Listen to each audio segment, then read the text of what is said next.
mwisho nisisitize haya yote yaliyozungumzwa na walionitangulia mkayasimamie, na ninawapongeza taasisi hizi za kibenki hasa NMB kwa kuendelea kufanya kazi bega kwa bega na serikali, lakini niwasisitize mliopata mikopo hii mkajitahidi kuhakikisha mnarejesha ili waweze kuwa wengine. Kazi ya ile ofisi ni kusikiliza kero na malalamiko ya wananchi wote wa mkoa wa Ruvuma wanaotaka kuyafikisha kwa mkuu wa mkoa. Alafu wale wa jamaa wanayachambua, wanaangalia, wanaona hili kama linamfaa mkuu wa mkoa tumpelekee, au haya mengine tuyashughulikie wenyewe.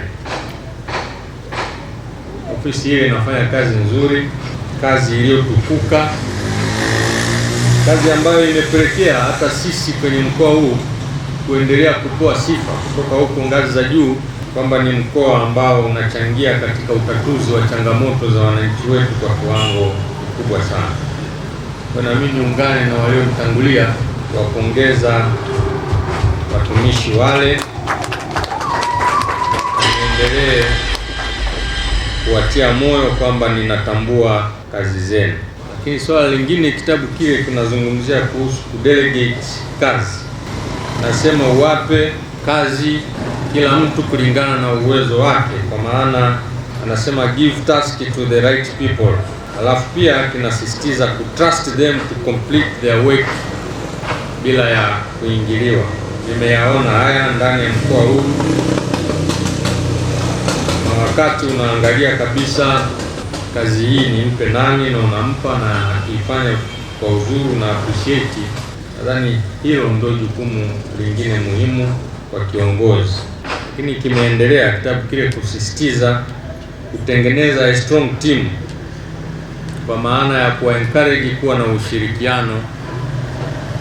Sio kila mmoja ajione yeye ni bora kuliko mwingine, lakini kwa vile tunafanya kazi, ultimate goal yetu ni kuhakikisha wananchi wanapata huduma, basi kila mmoja ana umuhimu kwenye kazi yake. Lakini swala lingine kinasisitiza kitabu kile kuwaendeleza watu, kwa maana ya kuwapatia mafunzo na kuwasaidia kuimprove their skills. Haya ni mambo ambayo yanamhitaji kiongozi kuyafanya kila siku, kwa sababu mambo yanabadilika. Ni lazima tuwe na mafunzo yanayoendana na wakati wa sasa. Kitabu kile pia kinasisitiza swala la kuhandle problem na conflicts.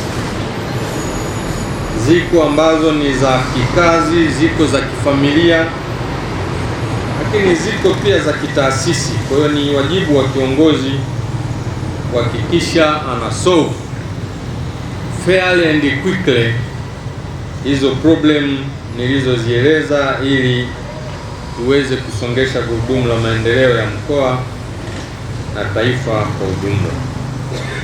Lakini saba, kitabu kile pia kinasisitiza to treat people with respect.